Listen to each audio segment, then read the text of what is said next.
Welcome. You're listening to KDVS Davis. The following views presented in this hour do not reflect the views of KDVS Davis sponsors or the University of California. Good afternoon, listeners. This is Franciso Dominguez. I want to welcome you to the show. And we have a couple of interns here that they're learning how to do public affairs. And I'm going to write your names right here, please, your full names.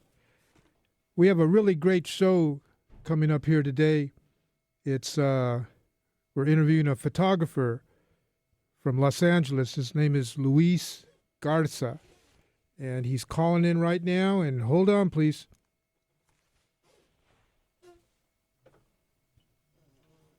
Luis? Okay, we're going to be on in 3 minutes. Hold on, just stay on the line, okay? Okay, thank you. Yeah, so Luis just called in, and our interns here, it's Melanie Robles and Aiden Willett, and they're both Davis students, and so I'm training them for public affairs. It's kind of exciting here. So Luis just called in, and I always start my show off with a song, and we have very great musicians today. We have Augustine Lita in Alma. We got Augustine Lita, Patricia Wells, and Ravi, her son, and they're a great band out of Fresno, California. And here we go. This is called El Inmigrante. You're listening to KDVS 90.3 FM, Radio Infomar, and we'll be right back with the interview. Thank you for tuning in.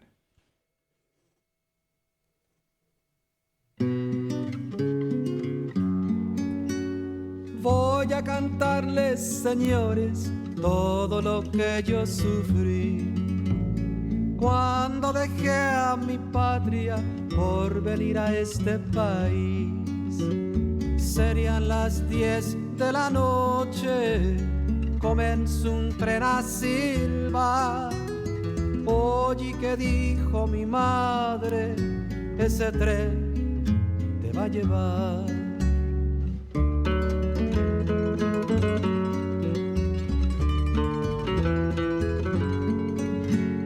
Adiós, mi madre querida, écheme su bendición. Yo me voy pa'l otro lado, donde no hay revolución.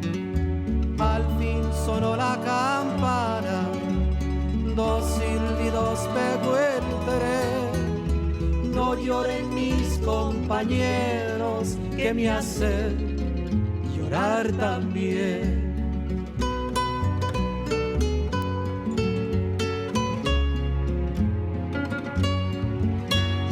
Pasamos pronto a Jalisco, ay qué fuerte corría el tren. Luego Irapuato y La Chona y Aguascalientes también.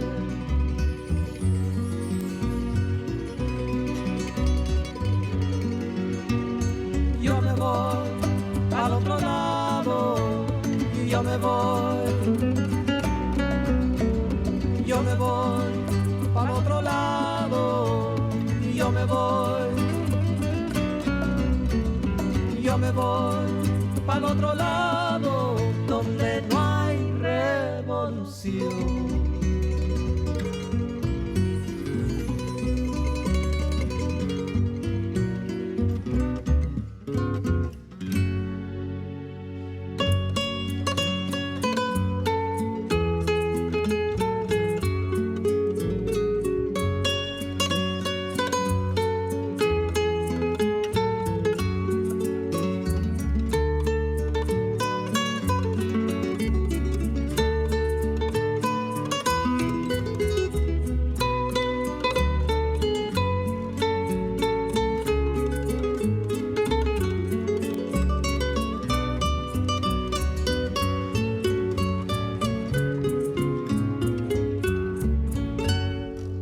Llegamos a la frontera, allí pasó la inspección.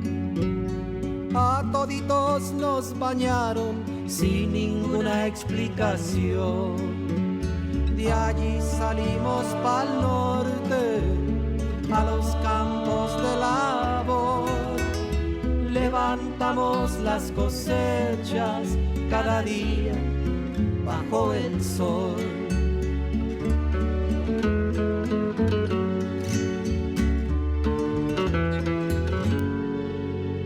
Los güeros son muy maloras, se valen de la ocasión. Ya todos los mexicanos nos tratan sin compasión.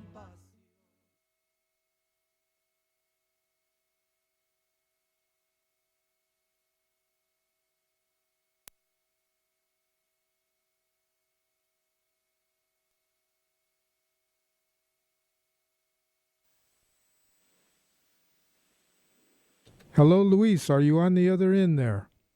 Yes, I am. Oh, thank you very much. For the listeners, we have photographer Luis C. Garza. He's calling in from Los Angeles.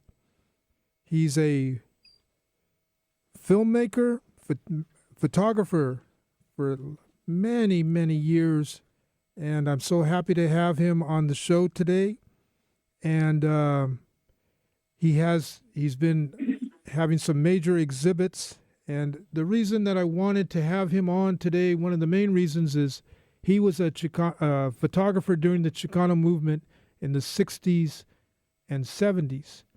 And as we go through history, that point in time was very crucial to the liberation of Chicano people in this country. Because at that time there was so much negative things going on in our society. So, Luis, how are you doing today?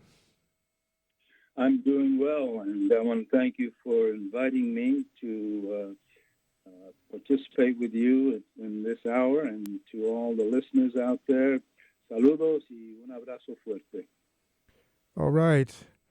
Luis, could we start out the interview by, if you could tell the listeners a little bit about yourself and how you got started in photography and at La Raza newspaper? My origin story is I was born and raised in the South Bronx of New York City. My parents, both my mother's side and my father's side, Valdez and Garza, migrated from Nava, Coahuila, Mexico, and south of Texas in the mid-1920s to New York City, which was unusual at that time for Mexicanos to do so. The first family members were in search of work, and they were invited by a friend to come up, and they looked for him, and he was on 112th Street and Lexington Avenue in Little Italy, the opening scene of The Godfather Part 2. But he was no longer there, and the apartment was available, and they rented that apartment. And that began the exodus of my family from Nava and South Texas into New York City. From there, I'm born January 13th, 1943, and in the South Bronx, and it's a whole other chapter of the novela. And I come out to Los Angeles in 1965, 2 weeks prior to the Watts Rebellion, and I'm going back and forth between New York and Los Angeles, and I pick up a camera on my own, and I begin to photograph. And then I'm introduced later on, within the next year or two, to a man who's starting a commercial company, photographic company, and he mentors me in photography, and I learn the basics. And I expand my knowledge of photography. I pick up a 35 millimeter Pentax camera, and then as well a Nikon 35 millimeter camera, and I begin photographing. And I have no direction to roam to focus on in particular until I meet another gentleman who changes my life, guy by the name of Ed Bonilla here in Los Angeles, who was an organizer for social activism here in Los Angeles. And he parachutes me into the Chicano movement. And I come to meet fellow activists or activists and organizers and union organizers and beginnings of the Chicano movement in the mid-1960s, 68, 69. Yes, Luis, could you tell the listeners what was going on in Los Angeles at that time in our society? That what were the things that brought on this Chicano movement, this historical movement? Well, there are a number of things. The country was in upheaval. You had the civil rights movement that was going on. You had the Vietnam War that was going on. Assassinations of major figures like Martin Luther King, Malcolm X, and others. And it's a worldwide chaos that's going on in regards to social unrest. The Chicano movement begins to evolve out of previous movements that were taking place, but this becomes the first regional, national movement by Chicanos who identify as Chicanos and break away from previous battles that were going on with Mexicanos and the power structures that be. So you have the beginnings of a Chicano movement and a renaissance within the arts movement as well that is part of it. The women's movement, the black movement, the indigenous movement, the AIM, the women, all kinds of movements are going on in this country. It's a social upheaval in this country that continues to this day. Yes. And so, go ahead. As a student myself, that loves history, that loves studying history, up here in the north, the one of the main thrusts was the United Farm Workers. In Denver, Colorado, Corky Gonzalez had his Crusade for Justice, where they were battling fighting against police brutality and racism there with the police. You had La Raza Unida in Texas. Los Angeles had its own thing too. What was the major focus there with the Chicano movement in Los Angeles? Well, the breakout was the student movements and the high school walkouts, where over 30,000 students from 5, 6 of the high schools in the area here just walked out of school for days and weeks, which began the beginnings of local and then regional and then a national coverage of the Chicano movement that it had never received before. So that was the impetus there. But it was also police brutality. It was the Vietnam War, the obscene number of Chicanos that were dying in the Vietnam War. And it was other issues in terms of access into a system that was denying any entry into the system. So it kicks off into all different areas of this society that we begin to break down the doors, and it still continues to this day. We've made some advancements, and we continue to make advancements, as so many others have, and is as evident in the politics that are going on today in this country. Yes. So you picked up a camera, you were starting to do photography, and then this newspaper started, La Raza? La Raza newspaper had started already. It was a local 12-page bilingual spread newspaper, which was the beginnings of reaching out to the community in terms of issues that were being faced and trying to be overcome. It soon evolved within a couple of years into a magazine format, and it expanded from a 12-page into a 60, 75, 80-page format. So it goes from local to regional to national to hemispheric in terms of its media coverage. And photography becomes a driving element within the magazine in particular. Yes, in my research about the paper, it said it was a photojournalistic perspective within a newspaper. That's very interesting. How that you guys were doing this years ago, but somebody recognized the power of photography at 1968. I mean, yeah, a little bit. Well, photography became one of the driving elements, as well as poetry, as well as coverage of the arts, cartoon work, political cartoon work, poets, writers, essayists, people who had no access to the general media that they could write for. So La Raza became a haven for the artist, for the historian, for the researcher, for the musician, for any number of people who were seeking an outlet. So we became that outlet. And it was a wonderful time and period of where the arts and journalism and poetry and musicians, artists, it all converged. And looking back at it, and particularly at the La Raza exhibition that we did at the Autry Museum, which depicted all of that, was a real groundbreaker. It was then, and it was now, and continues to be, especially with the success that the La Raza exhibition had at the Autry. Yes, it's interesting.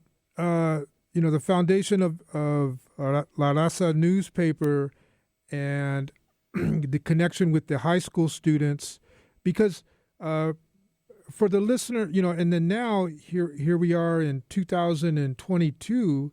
They're having these massive walkouts right here at UC Davis and across the UC system. I was here yesterday taking pictures, and there was like 2,000 kids out there. And I don't mean what I mean is young people, students. Yeah. And here we are 3 years later, and these same things are happening again. And how because my research on the paper, it's a very unique paper because you guys, all of the staff there, well, not all the staff, but you had activists actually there working within the paper. Could you talk about that? Well, it was a combination. We were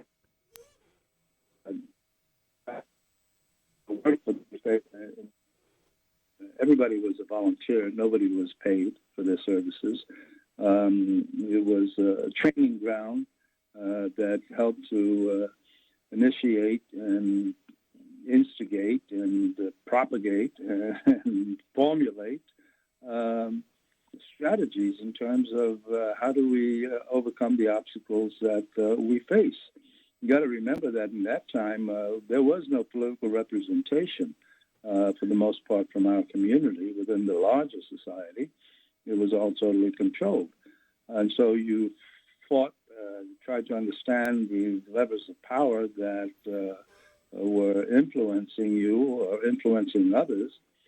And you began to strategize in terms of how do you overcome and how do you begin to integrate and insinuate yourself into a structure which is intentionally trying to keep you from participating.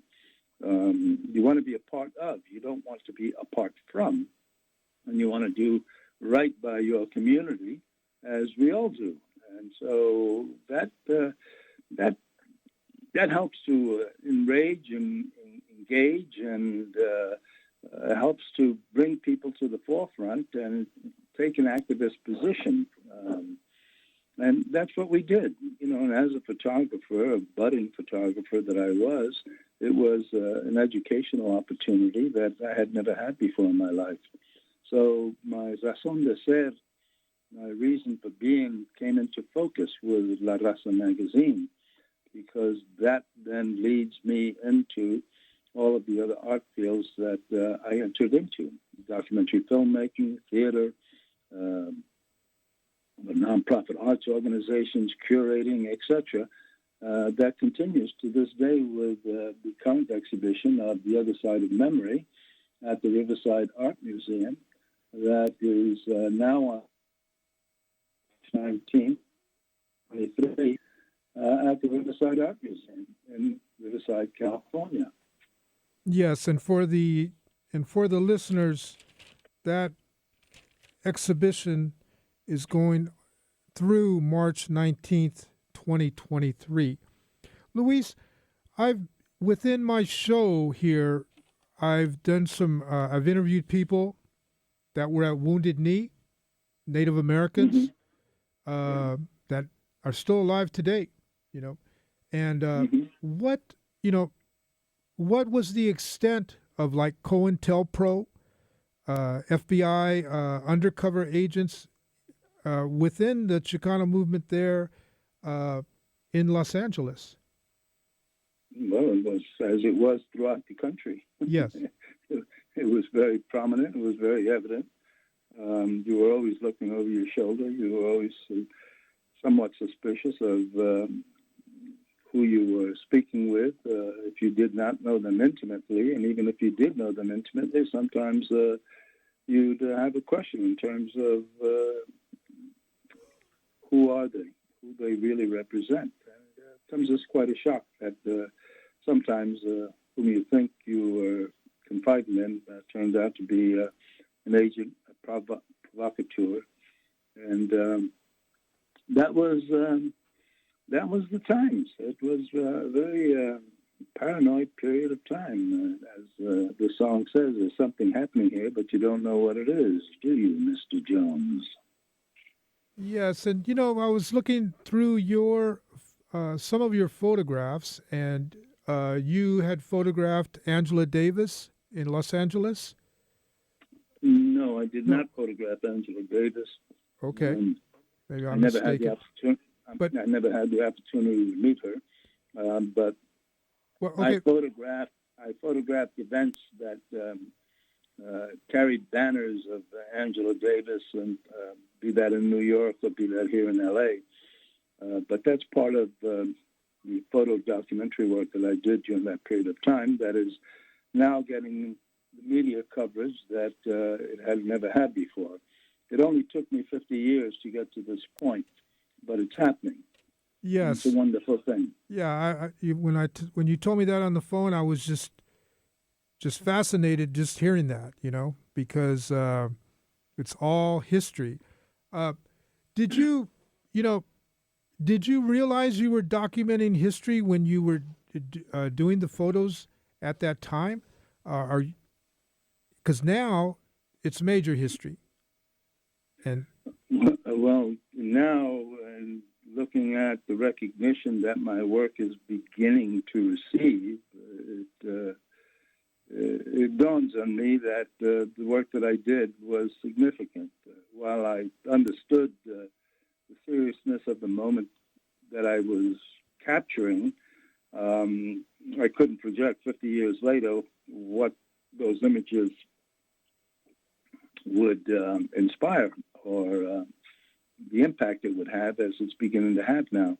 A number of my works, especially since the Cicados exhibition that a good friend of mine, Melissa Richardson Banks, who was my cohort, friend, and representative, we put together the Cicados exhibition in Los Angeles at the Autry Museum.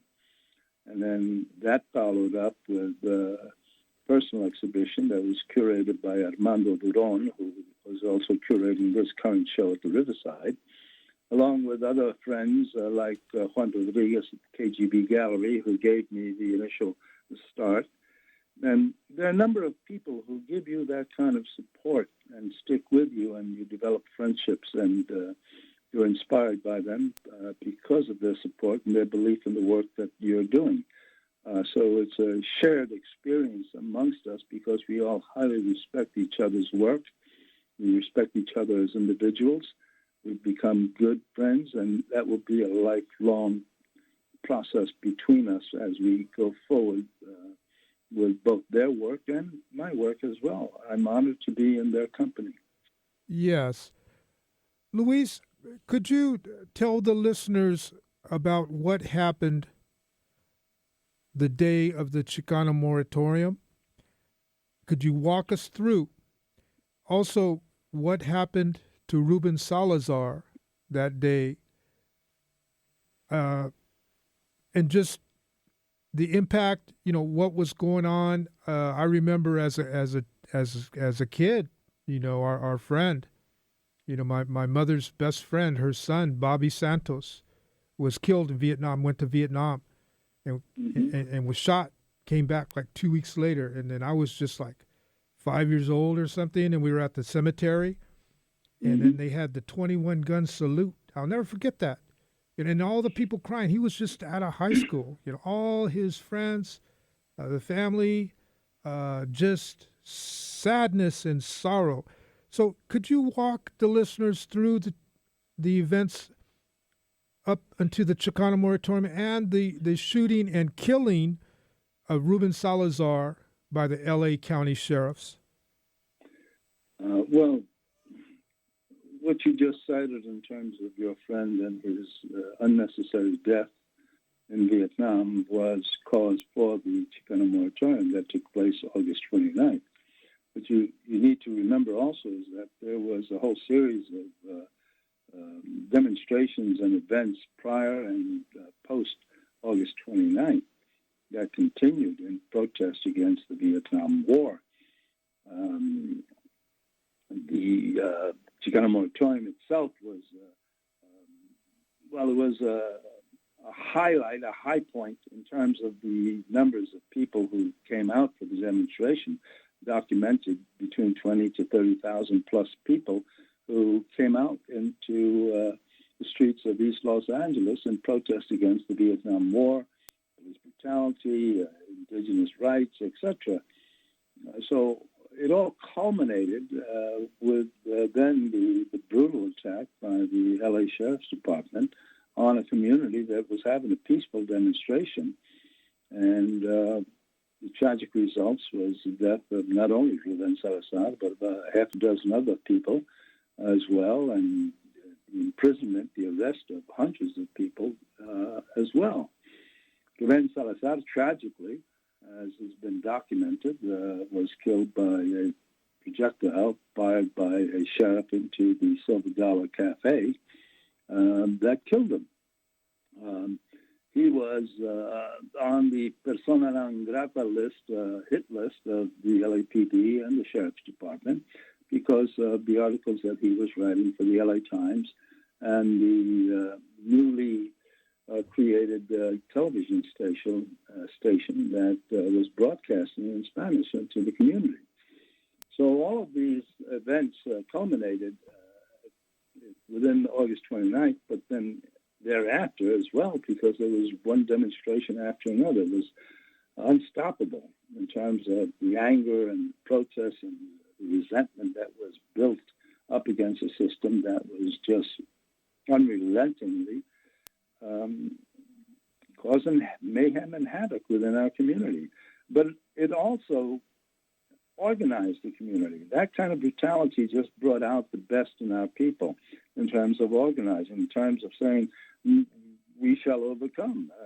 Si se puede, and that's what we did. And that continues to this day. Yes. Luis, why was and I'm just talking about terminology, a friend of mine who passed away now, Francisco Alarcon, the poet, told me that in college, he told me one day in college he did research on Chicano newspapers during the 70s, 60s and 70s. And he said at one time in our history, we had 220 newspapers here in the Southwest, particularly specifically in the Southwest, and probably other New York of different places. But why was La Raza considered an underground paper? Could you talk about how the paper got it started, and then why the term underground? What is that? Well, we had what was called the CPA, Chicano Press Association, which was a loose confederation of Chicano newspapers from throughout the Southwest all the way up into the Chicago area. Now, you also had other newspapers like the Young Lords in New York with Palante, or the Black Panther Party with their work and out of whatever city the chapters were in. And the underground tag branding it was just the fact that it was contrary to the mainstream media. There was nothing underground about us. We were overground. We were out front. Okay, so it's a misnomer because what newspapers like La Raza and others of its ilk did was to confront a system with stories that were not getting published by a very controlled media operation. You got to remember, in Los Angeles, there were only 2 or 3 major newspapers: the Herald, the LA Times, and one other I forgot the name of. And there were only 3 television stations: NBC, ABC, CBS, and X amount of radio stations, and just a few Spanish radio stations that, for the most part, broadcasted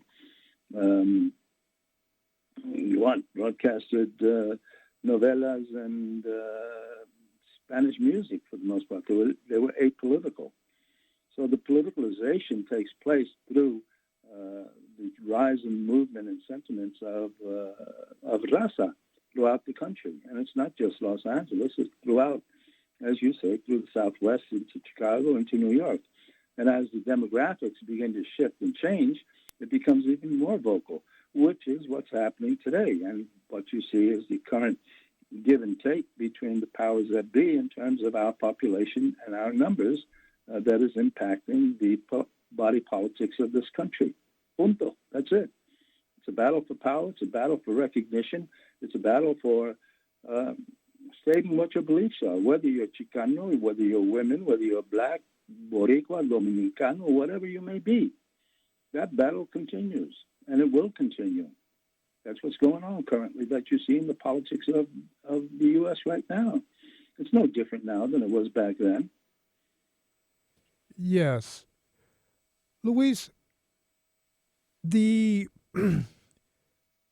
could you talk about the high school walkouts? Because in my reading some research on La Raza newspaper, it said that they wanted to reach the high school students. And could you talk about what happened during the walkouts? Well, it's like the intifada. It is the intifada of the youth. It is the rise of the youth. Much like what's going on again today. I make the equations between then and now, and throughout history. It's always the youth. It's always those who are progressive and enlightened in terms of the politics, whatever age you may be, but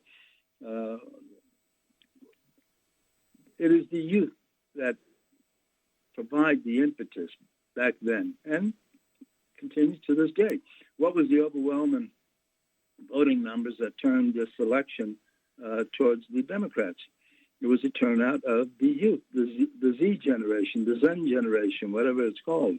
That turnout proved to be quite important to the Dems holding on to power, however marginal it may be.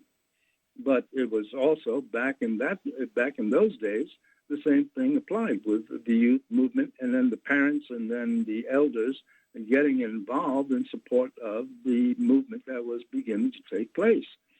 So it's an organizational process that is intergenerational and gender-driven by the women, by the men, and by the gay liberation and the indigenous movements, etc.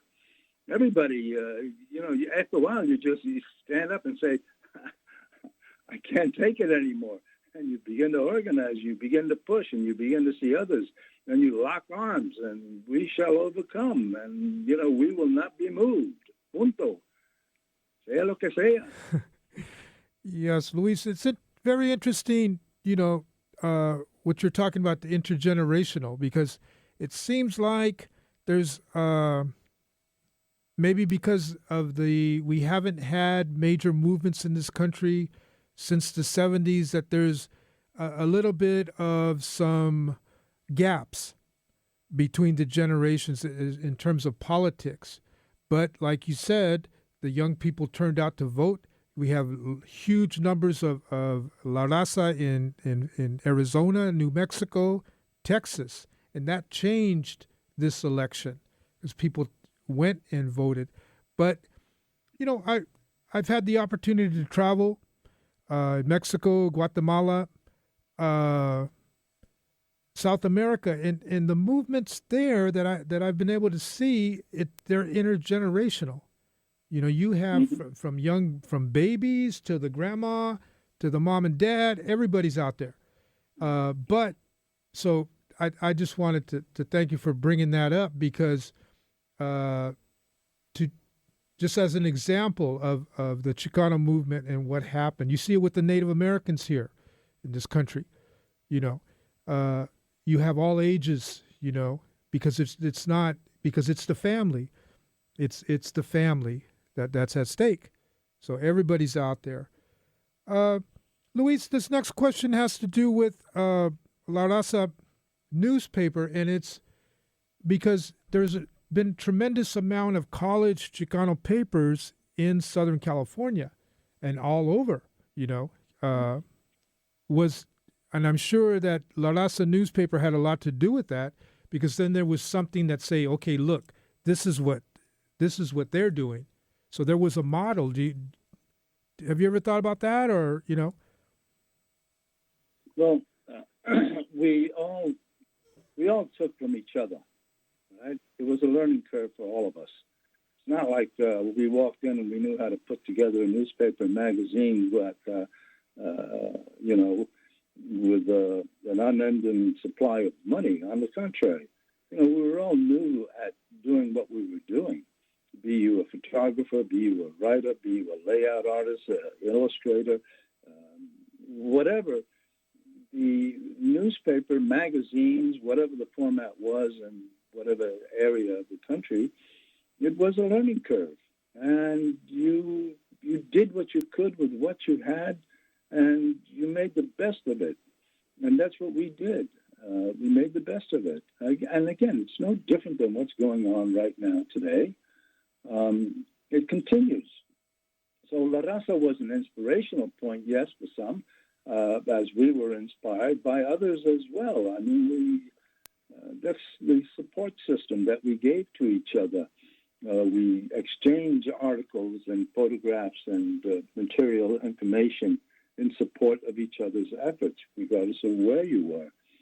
And so you had a history of artists, of writers, of poets, of musicians, of illustrators who come out of that time period that continue to this day and that inspire the next generations that are coming up.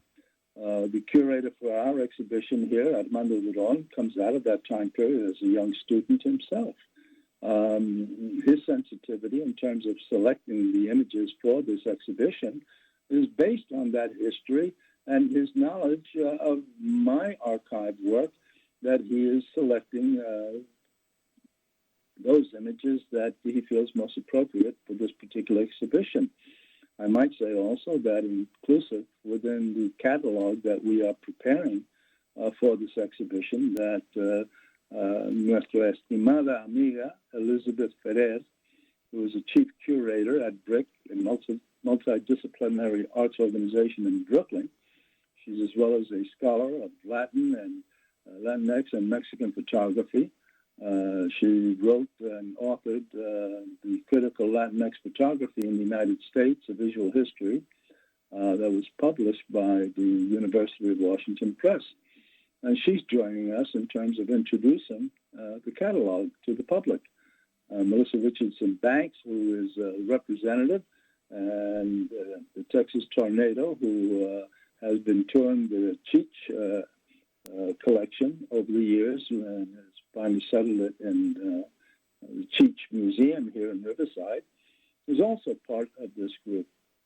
So there are a number of people that are involved who have a long history, and you got to recognize that history because we pass the baton one to the other. People like Gonzalo Santos and Armando Vasquez Ramos and Juan Rodriguez and any number of other people in my life who are friends, colleagues, and collaborators in the work that we have been doing for the past few decades. And we continue to do that. So, la lucha sigue siempre adelante. Yes, Luis. This next question has to do with an exhibit that you co-curated and organized, the exhibit Siqueiros in L.A., Censorship Defied. Could you talk? Mm-hmm. Could you tell the listeners about what your involvement was in that show? And yes, go ahead, please. Well, the exhibition, Siqueiros in Los Angeles, Censorship Defied, is based on several photographs that I took of El Maestro David Alfaro Siqueiros when I met him in Budapest, Hungary, in 19... excuse me. When I met him in Budapest, Hungary, in 1971. I was part of the American delegation that traveled to Budapest, Hungary, for the World Peace Conference that took place. When Siqueiros heard that there was a Chicano in the American delegation, he called for a meeting. And I was escorted to the Mexican table at a breakfast that was taking place. And Siqueiros stands up, he opens his arms wide, and he says to me, "Compañero, cuéntame de este movimiento chicano." He gives me a big hug, un abrazo, and siéntate. And he sits me down between him and his wife, Angelica, and Raquel Tibol, the historian, and we begin a dialogue and a conversation. Now, I hardly knew who Siqueiros was. At that time, I was not sophisticated. I was not arts educated. But I certainly became so after I met Siqueiros because he profoundly changed my life in terms of the work that I set out to do. And when I returned to Los Angeles from Hungary and that trip, I dedicated myself to learning more about David Alfaro Siqueiros and his mural, América Tropical, in El Calle Olvera. And also at that time, you got to realize that the mural had been censored since the 1930s. And the whitewash that was covering that mural was fading and it was peeling off. And so the artistas from our community would go up to the rooftop and they would become inspired by looking at this apparition, this ghost of an image that was coming and peeking through that whitewash. It could not be contained. And they would return back to their barrios. They would return back to their communities. And they would begin painting murals. So the semilla, the seed that he planted in 1932, germinated over a 30-year period. And it gave birth to the Chicano mural movement and the larger mural movement nationally that took place because it was Siqueiros who planted the seed for outdoor muralism here in Los Angeles and inspired the artists that followed. Boy, and where, if people travel to Los Angeles, where could they see this? What? Well, they can see it where it was originally painted, an 18 by 82-foot mural on the second-story floor, a wall of the Italian building in the heart of Los Angeles, Olvera Street, in Calle Olvera. Okay. You got to remember that Olvera Street, Los Angeles, it is a dual birthplace. The first birthplace is that of the city of Los Angeles, and Calle Olvera personifying that birth as its origin, and the Siqueiros mural, which is the birth of modern mural movement, outdoor mural movement in Los Angeles and beyond. So you've got to look at it as a dual birth that takes place. And that's the importance of that mural in regards to creating a national, international mural movement. And it's El Maestro David Alfaro Siqueiros.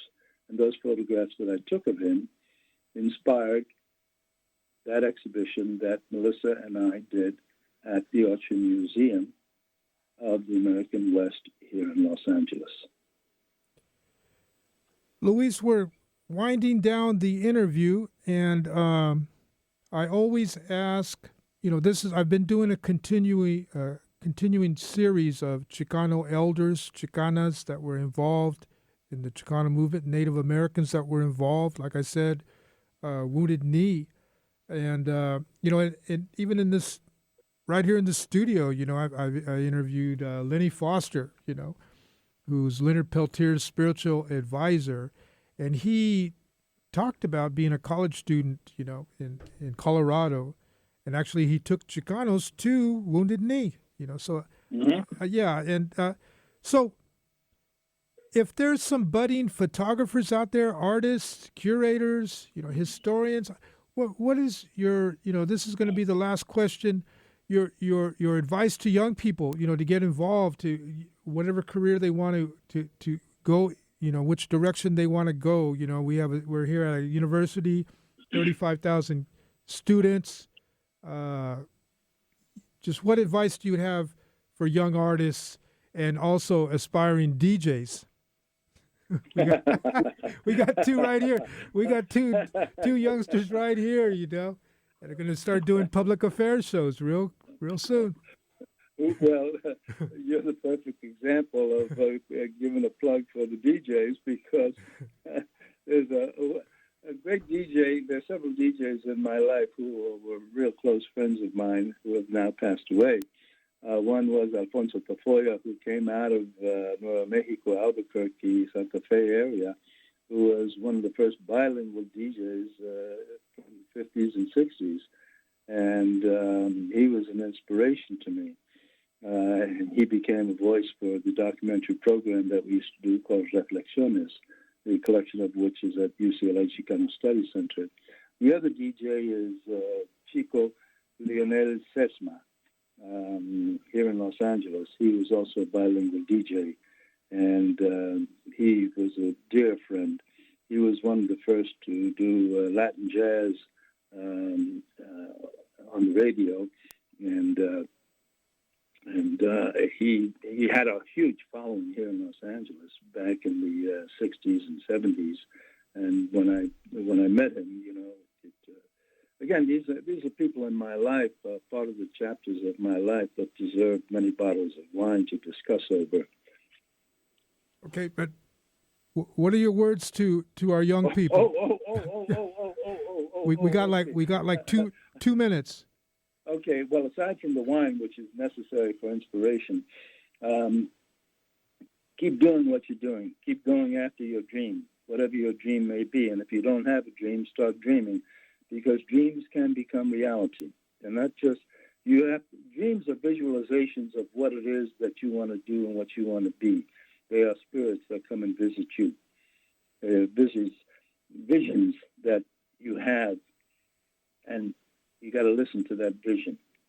That vision is spiritual, is mental, is the corazón, from the gut, from wherever you draw that inspiration from. Follow, and carry through what it is that you want to see yourself do. However many times it may change, because ain't no river runs straight. They all run different paths. So you'll have that in front of you, but know that you'll reach your goal, and don't let up on seeking your goal. Well, Luis, I want to thank you for taking your time, to come on Radio Infomar here on KDVS Public Affairs. It's been a great interview. I wish you the best. And when I'm down in Los Angeles, we're going to get together and have some coffee. I want to thank you, Chris. And we'll have you back on the show, And one last plug for the Other Side of Memory at the Riverside Art Museum in Riverside, California. You got a chance, go see it. It's worth it. And the Cheech Museum is just up the block as well, which is a fabulous, fabulous collection of Cheech's work and more from other artistas in our community. So get a chance, go down there and go see both those museums, all right? Yes, The Other Side of Memory ends on March 19th, 2023. So if you're going to be on break and you're going to be in Los Angeles, go check this out, you know. And thank you, Luis. Thank you very much. Thank you to you. Thank you to your listening audience. And un abrazo to everybody. Somos familia. Thank you, Luis. For the listeners, we've been having a live interview with Luis C. Garza, Chicano photographer from Los Angeles, California, filmmaker, curator, Chicano elder. It's been a pleasure. You have been listening to KDVS 90.3 FM, Radio Infomar, KDVS Public Affairs. And today we have two interns here in the station. And we have Melanie Robles and we have Aiden Willett. Would you like to say something? You know, go ahead, Melanie. What'd you think of the interview? Hi. Yeah, my name's Melanie. I really enjoyed this interview. I think, especially with the change that I think we're promoting now, it can be helpful to look at how change has happened before to help, learn generationally so we don't repeat mistakes, or that we know how to improve what we're working on. So I think it was really interesting to learn about things that have happened in the past. Yes, what an incredible person. It's just totally inspirational, and he has so much to offer in terms of history, artwork, a wealth of history. He's a historian also. Aiden, would you like to say a few words? Sure, yeah. I agree with Melanie as well. I think, returning to our roots, especially these days, things can get really hectic. And I also think that, artistic renditions and endeavors can be really powerful in changing the world. There's only, so much academic theory that we can read. It's good to have things to create as well. All right. Well, I want to thank you two for coming down and, getting ready for your shows. I have an announcement. There's an art reception tomorrow night in the Mission District, San Francisco. There's an artist, Calixto Robles, and he's doing a show at the Tecolote newspaper. They have an art gallery there. I think it's called the Juan Fuentes Gallery. The reception, it's on 24th Street, and the reception starts at 7 o'clock, maybe 6. Go onto the Tecolote website. It'll be on there. But Calixto is from Oaxaca. This is a show that was sponsored by the San Francisco Arts Commission. He's a printmaker and painter, and he's a great artist. So go, if you're in San Francisco tomorrow night, go and check it out. We're going to do some public affairs, and then we're going to end with another song from Augustine Lida in Alma. So here's our public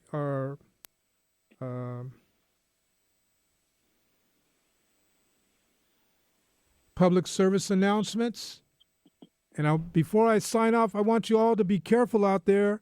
We still have COVID-19. There's a lot of flu going around, cold. COVID is no joke. You do not want to catch that. So here we go with our cards. We'll be back in 2 weeks. I'm interviewing Leona Morgan. She's a Navajo woman that's an anti-nuclear activist. So that'll be in 2 weeks. She just came back from, maybe she's still traveling. She was in Egypt for the COP 26, 27, and she's a great activist. So here we go with our cards and then a little bit of music. Thank you for tuning in to Radio Infomar, KDVS 90.3 FM, Public Affairs. See you in 2 weeks.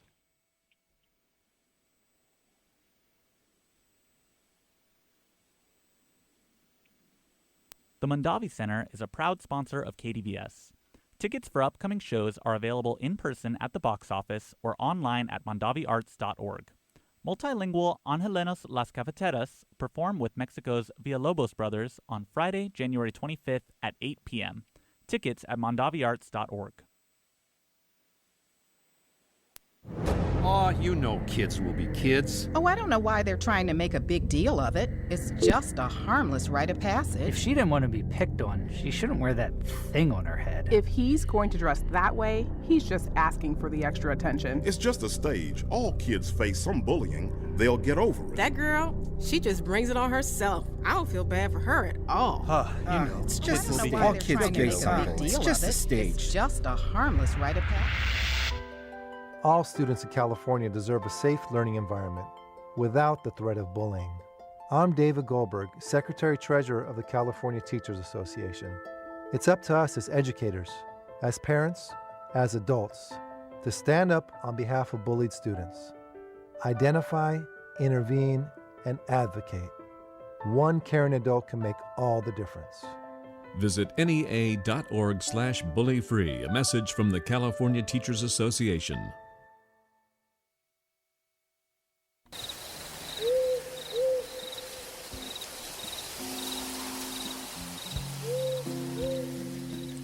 Do you know about the burrowing owl?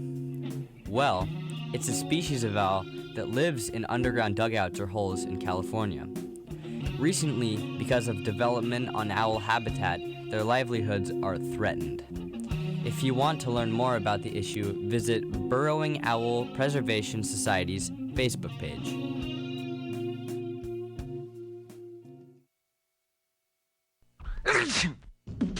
Common sense, baby. All it takes to keep your family healthy this flu season. The California Association for Nurse Practitioners says simple steps like frequently washing hands, getting plenty of rest, and reducing stress can help ward off the flu. Simple steps for a healthy America.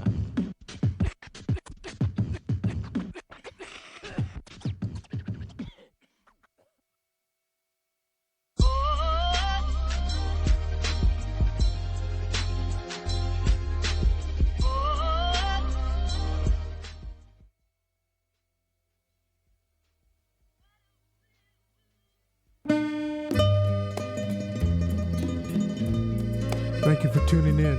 We have the great Augustine Lita and Alma. See you in 2 weeks.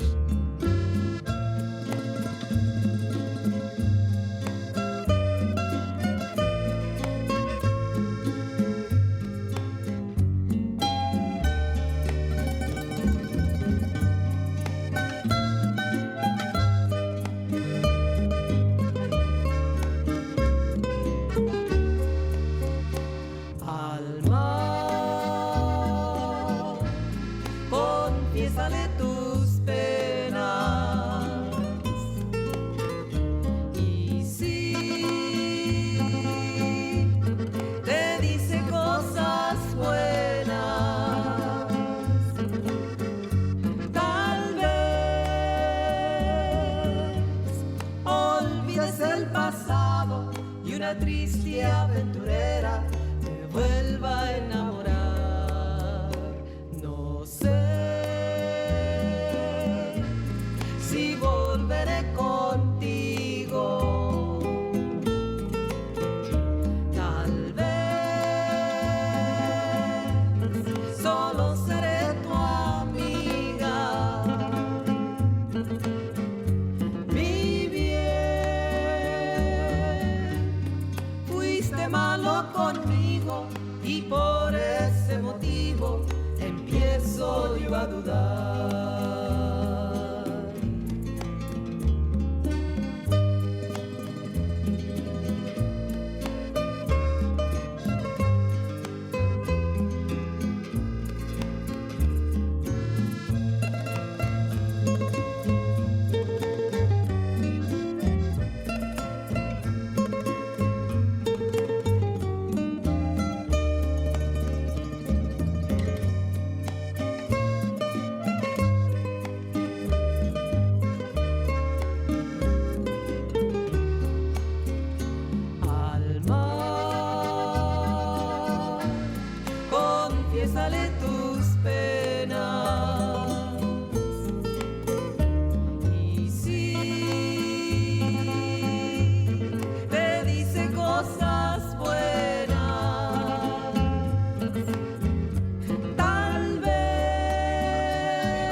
pasado y una triste aventurera me vuelva a enamorar. No sé si volveré contigo. Tal vez solo seré tu amiga. Mi bien, fuiste malo conmigo y por ese motivo empiezo yo a dudar. Empiezo yo a dudar. Empiezo yo a dudar.